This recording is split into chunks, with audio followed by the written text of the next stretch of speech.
ভিভোর ভি সিরিজটা বাংলাদেশে কিন্তু বেশ জনপ্রিয় এবং ভিভোর নতুন এই সিরিজের নতুন স্মার্টফোন অলরেডি আমার হাতে ভিভো V30। এবারে কিন্তু আমরা নতুনত্ব পাচ্ছি, বিশেষ করে পারফরমেন্স সেকশনে কোয়ালকম স্ন্যাপড্রাগন 7 Gen 3 রয়েছে স্মার্টফোন এবং 3rd Gen অরা লাইট রয়েছে, যা দেখতে বিশাল বড় একটা রিং লাইটের মতো। এইটার স্পেশাল ইউজ কেস আছে, চলো একটু আনবক্সিং করা যাক।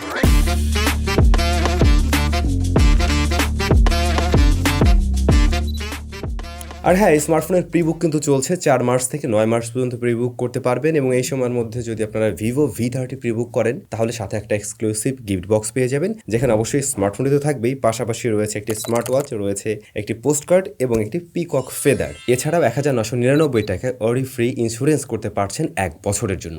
ইয়াপ, কি ছিল এর বক্সে সবকিছুই দেখে নিলেন। তো এই হচ্ছে স্মার্টফোন বাবাজি, খুবই লাইটার, খুবই পাতলা, সুন্দর স্মার্টফোন। বাট এটার উপরে হাত দিলে না খুব স্মুথ একটা ফিল পাওয়া যায়, দারুণ। এটা ফ্রস্টেড টাইপের আর কি, হ্যাঁ, তবে হালকা পাতলা স্মাজেস বসে। এর সাথে কেসটা অবশ্যই ব্যবহার করবেন, কারণ সুপার স্লিম স্মার্টফোন। তো সুপার স্লিম করতে গিয়ে ওরা 3.5 মিলিমিটার হেডফোন জ্যাকটা রাখতে পারেনি, ওইটা থাকলে অনেকেরই কাজে লাগতো। বাট এইরকম পাতলা স্মার্টফোনে ওটা দেওয়া মনে হয় না যে খুব একটা সম্ভব। ওজন 186 গ্রামের মতো মাত্র, এবং এতে কিন্তু IP54 এর রেটিং রয়েছে, স্প্ল্যাশ প্রুফ বলতে পারেন।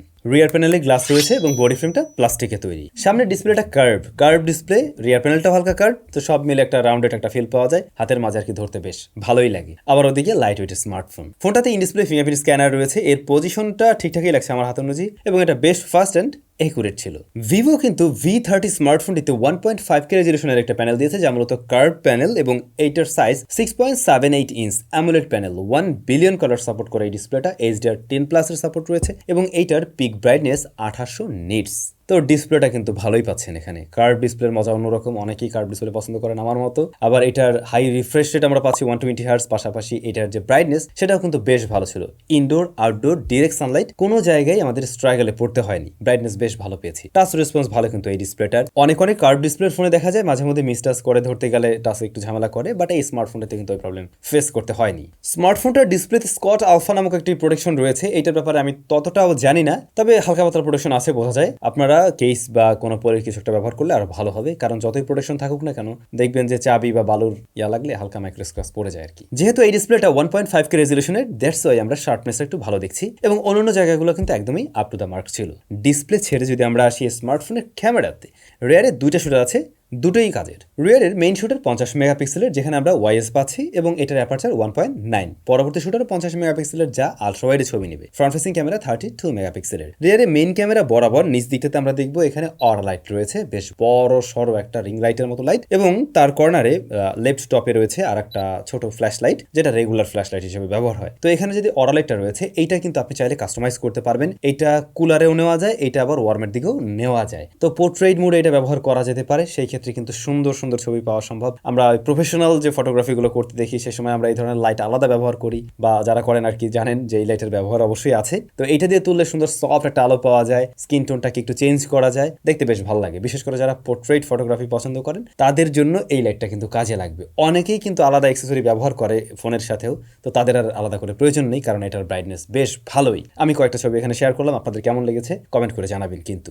তবে আমরা যদি আসি এর মেইন ক্যামেরার ডেলাইটের ছবিগুলোতে কিন্তু বেশ ভালো রকমের শার্পনেস এবং ডিটেল দেখবেন। হ্যাঁ, প্রতিটা ছবি একটু জুম করে দেখতে গেলেও সেখানে বেশ ভালো রকমেরই ডিটেল দেখা যায়। ইভেন শ্যাডোর দিকেও সেখানে কোনো গ্রেইনের দেখাও আমরা পাইনি। ডাইনামিক রেঞ্জ ভালো ছিল এর ক্যামেরার, তবে কালার অ্যাকুরেসিতে একদম অ্যাকুরেট বা ন্যাচারাল টোনে কালার দিচ্ছে না, একটু পাঞ্চি করে দেয়। বিশেষ করে যেমন গ্রিন কালারটা পেলে ওটাকে একটু বুস্টেড করে দেখায়, যা দেখতে আবার খারাপ লাগে না, তবে একদম ন্যাচারাল বলা যাচ্ছে না। শ্যাডোর দিকে একটু ডিটেল কম থাকে, তারপরেও আমি বলবো এটা বেশ ভালো ছবিই দিচ্ছে ডে লাইট বা প্রপার লাইটিং কন্ডিশনে।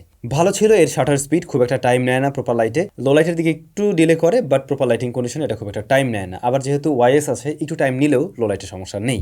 প্লাস এটার অটো ফোকাসিং ভালো ছিল, এবং এক্সপোজার কন্ট্রোল করতে গিয়েও কোনো ধরনের প্যারা খায়নি স্মার্টফোন। মেন ক্যামেরার জন্য এই স্মার্টফোন ভালো লাগবে। লো লাইটের দিকে গেলে আর একটু টাইম নেয়, তবে ওই যে ওয়াইএস যেহেতু এখানে কাজ করছে, খুব একটা স্টাডি হাতে ধরতে হবে এমনও না, মোটামুটি ধরলেই হয়ে যায়। একটু টাইম নেবে ঠিকই, বাট শার্পনেস ডিটেল ভালোই দেখাতে পারে। কিন্তু যতই লো লাইটের দিকে যাই আমরা তত দেখছিলাম একটু কন্ট্রাস্টের পরিমাণ বাড়ছিল, আর একটু লেস কন্ট্রাস্টি হলে ছবিগুলো আরো বেশি ন্যাচারাল লাগতো আর কি। আলট্রা শুটারে গেলে এইটার কালার টোন আর মেইন ক্যামেরার কালার টোন প্রায় সিমিলার, যদিও আলট্রা ওয়েটটা একটু বেশি কন্ট্রাস্টি লেগেছে আমাদের কাছে, আর এইটার ডাইনামিক এক্সপিরিয়েন্সটা মেইন ক্যামেরার মতো অতটা বেটার ছিল না, স্টিল অনেক ফোনের চাইতেই ভালো রেজাল্ট দিচ্ছে আলট্রাওয়াইড শুটারটাও। ইভেন এটা দিয়ে আমরা আলট্রাওয়াইডে লো লাইটেও ছবি তুলেছি বা নাইট মোডেও ছবি তুলেছি, সেই ছবিগুলো কিন্তু কাজে লাগার উপযোগী ছিল। এটার পোর্ট্রেট মোডে আমরা দেখলাম 2x জুম করে পোর্ট্রেট মোডে ছবি তোলা যায়, সেই ক্ষেত্রে আমাদের মানে বডি শেপটা আর একটু বেটার পাওয়া যায় এবং এজ ডিটেকশন ভালো আছে। তবে মেইন সাবজেক্টকে একটু স্মুথ করার প্রবণতা আছে, স্কিন টোনটা একটু গ্লো করে, তখন দেখতে সুন্দর লাগে ঠিকই, বাট একদম ন্যাচারাল রাখে না আর কি। আবার ব্যাকগ্রাউন্ড ব্লারনেসটা কিন্তু আর্টিফিশিয়াল লাগেনি, ওটা বেশ ভালোই লেগেছে। তবে পোর্ট্রেট মোডে আপনারা বেশ কিছু স্টাইলস এবং ফিল্টার্স ব্যবহার করতে পারবেন,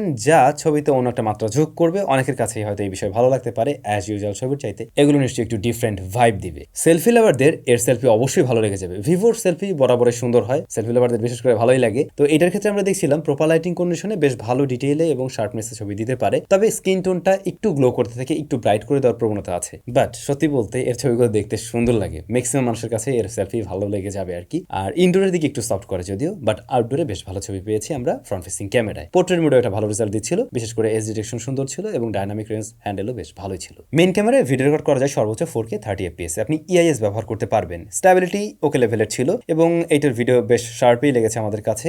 আর এটার এক্সপোজার ব্যালেন্সও খুব একটা খারাপ ছিল না, ভিডিও কাজে লাগবে আশা করছি। তবে 60 FPS এর মজাটা আমি অবশ্যই মিস করছি। এরপর ফ্রন্ট ফেসিং ক্যামেরা আমরা দেখতে পাই ওই যে 4K 30 FPS রেকর্ড করার সুবিধা আছে। যারা ব্লগিং করবেন এখানেও আপনারা ইআইএস পাচ্ছেন, ব্যবহার করতে পারবেন। এই ছিল স্যাম্পল। যারা ব্লগিং করার কথা চিন্তা ভাবনা করছেন তাদের জন্য থাকলো এই স্যাম্পলটি। 4K 30 FPS রেকর্ড হচ্ছে এবং যে সাউন্ডটি শুনতে পাচ্ছেন সেটা এই ফোন দিয়েই রেকর্ড করা হয়েছে। আশা করছি V30 এর ক্যামেরা আপনাদের ঠিকঠাকভাবে সন্তুষ্ট করতে পারবে। তবে পারফরমেন্সের কি অবস্থা? স্মার্টফোনটিতে প্রসেসর হিসেবে রয়েছে কোয়ালকম স্ন্যাপড্রাগন 7 Gen 3, এটা রান করছে Funtouch OS 14 based on Android 14। Vivo claim করছে ওরা 3 বছরের এটাতে মেজর আপডেট দেবে এবং 4 বছরের সিকিউরিটি আপডেট দিবে। আর বাংলাদেশে স্মার্টফোনটা কিন্তু পাওয়া যাচ্ছে 12+12+256 GB ভ্যারিয়েন্টে, মানে বুঝতে পারছেন 12 GB র্যামের সাথে আরো 12 GB ভার্চুয়াল র্যাম এবং 256 GB হলো স্টোরেজ। ফান্টাস ওএস, এটা নিয়ে তো নতুন করে আর বলার কিছু নেই, এটার সাথে আমরা ইউজ টু, আগের থেকে অনেক ম্যাচিউর হয়েছে এবং প্রয়োজনীয় প্রায় সবকিছু এখানে আছে, অর্থাৎ কাস্টমাইজেশনের সুযোগগুলো তো রয়েছেই, পাশাপাশি এর টগল এভরিথিং মোটামুটি আমাদের জন্য ইউজার ফ্রেন্ডলি মনে হয়, বেশ ভালোই। তবে প্রশ্ন থাকতে পারে কোয়ালকম স্ন্যাপড্রাগন 7 Gen 3 এই প্রসেসরটা আসলে কেমন রেজাল্ট করার মতো প্রসেসর, বা কার সাথে আমরা কম্পেয়ার করতে পারি? যদি কম্পারিজনের কথা বলি, আপনি ডায়মেনসিটি 7200 এটার সাথে যদি কম্পেয়ার করেন তাহলে বলতে পারেন ওটার থেকে এগিয়ে আছে।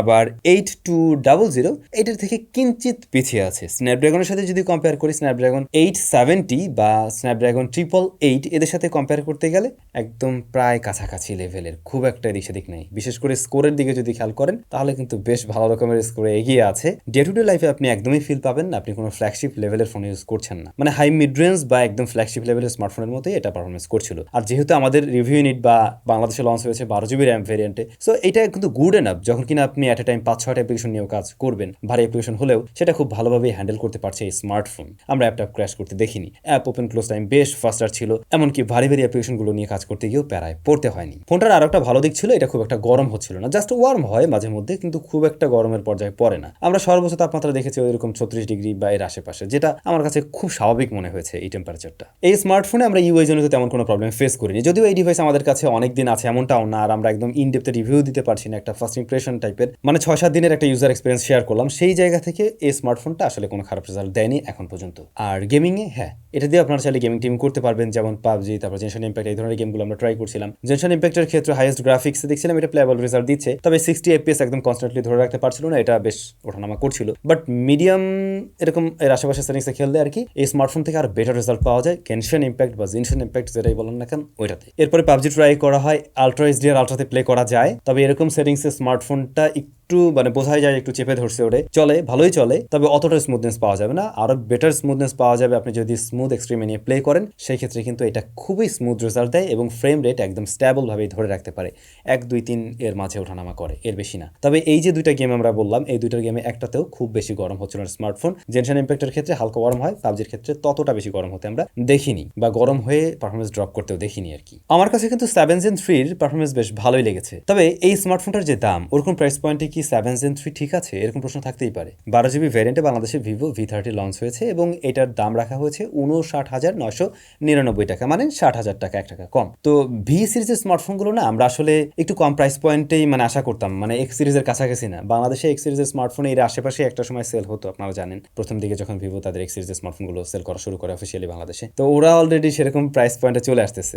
আমার পার্সোনাল ওপিনিয়ন ভিভোর V series smartphone under 50K থাকলে আরো ভালো হতো, সেটা মনে হয় ভালো সিদ্ধান্ত ছিল আর কি। যাই হোক, ওরা আরো ভালো বুঝবে নেক্সট টাইম কিভাবে কি লঞ্চ করবে। তবে এই ডিভাইসের এই প্রসেসর প্লাস অন্যান্য যে জায়গাগুলো আছে সবকিছু মিলে এই ফোনটার দাম আর একটু কম হওয়া উচিত ছিল অবশ্যই। আর হ্যাঁ, যদি অফিসিয়ালি বলে এই প্রসেসর চাইতে কি বেটার প্রসেসর আছে, এই মুহূর্তে আমার মনে পড়ছে না এর চাইতে বেটার প্রসেসর যুক্ত স্মার্টফোন অফিসিয়াল রাইট নাও আছে কি না। থাকলে আপনারা একটু কমেন্ট করে জানাবেন। আচ্ছা, যাই হোক, এটার ব্যাটারিটা কিন্তু বেশ বড়সড়ই, পাতলা ফোন হলেও এর মাঝে 5000 mAh এর ব্যাটারি রয়েছে এবং চার্জারটাও বেশ বড়সড়। এখানে আপনারা চার্জার পেয়ে যাচ্ছেন মূলত 80 ওয়াটের। আর এর যে প্রসেসরটা ছিল সেটা কিন্তু 4nm ফেব্রিকেশনে তৈরি করা একটি এসওসি। দ্যাটস খুব বেশি ব্যাটারি বার্ন করে না। 1.5K রেজলিউশনের ডিসপ্লে হলেও আপনি একদিন চালাতে পারছেন, সমস্যা নেই। তবে একদম হেভি ইউজার যারা প্রচুর গেমিং টেমিং করবেন এরকম চিন্তা ভাবনা করছেন, লং টাইম ক্যামেরা দিয়ে ছবি তুলবেন, তাদের হয়তো দিন ফুরোবার আগে চার্জ করতে হবে। বাট যেহেতু এখানে একটা ফাস্ট চার্জার রয়েছে যা দ্রুতই আপনার ফোনকে আবার পাওয়ার আপ করে দেবে, এটা মোটামুটি 50 মিনিটের মধ্যে 0 to 100% করে ফেলতে পারবে। তবে যে বিষয়টা একেবারেই মানার মতো ছিল না তা হলো এই স্মার্টফোনে স্টেরিও স্পিকার নেই, সিঙ্গেল বটম ফায়ারিং স্পিকার। হ্যাঁ, স্পিকার কোয়ালিটি ভালো, লাউড ক্লিয়ার সাউন্ড দেয়, ফুল ভলিউমের ডিস্টরশন নেই, বাট স্টিল আমি স্টেরিওর মজা পাচ্ছি না। ডুয়াল স্পিকারের ব্যাপারটাই অন্যরকম, দুই পাশ থেকে সাউন্ড আসলে গেমিং টাইমে বলেন বা আমি যখন মুভি টুভি দেখবো, যে কোনো কিছুতেই। সো ওই জিনিসটা অবশ্যই দেওয়া উচিত ছিল ভিভোর এই ফোনে, যা আমি মিস করছি। আর প্রয়োজনীয় সেন্সরসগুলো এতে আছে, এতে নেটওয়ার্ক রিসেপশন জনিত কোনো ধরনের প্রবলেম নেই। এই হচ্ছে ভিভোর V30 দেখতে বেশ সুন্দর, অরা লাইটের সৌন্দর্যতা আছে, এটা অনেকেরই কাজে লাগবে ছবি তুলতে গেলে। এটার পারফরমেন্স বেশ ভালো ছিল এবং এর মেইন ক্যামেরার রেজাল্টও বেশ ভালো ছিল। তারপরেও দিন শেষে আমি এটাই বলবো, এই ডিভাইসের দাম অবশ্যই আরো কিছুটা কম হওয়া উচিত ছিল। ভি সিরিজটা আরেকটু কম প্রাইসে রাখলে ভালো হয় আর কি। আপনাদের কাছে কেমন লেগেছে এই ফোনটা অবশ্যই কমেন্ট করে জানাবেন। কারা প্রিবুক করে ফেলছেন, কারা কিনছেন, অবশ্যই সেটাও কমেন্ট করে জানাতে পারেন। সবার সাথে নিশ্চয়ই আবার দেখা হচ্ছে স্যামজনের ব্র্যান্ড নিউ ভিডিওতে।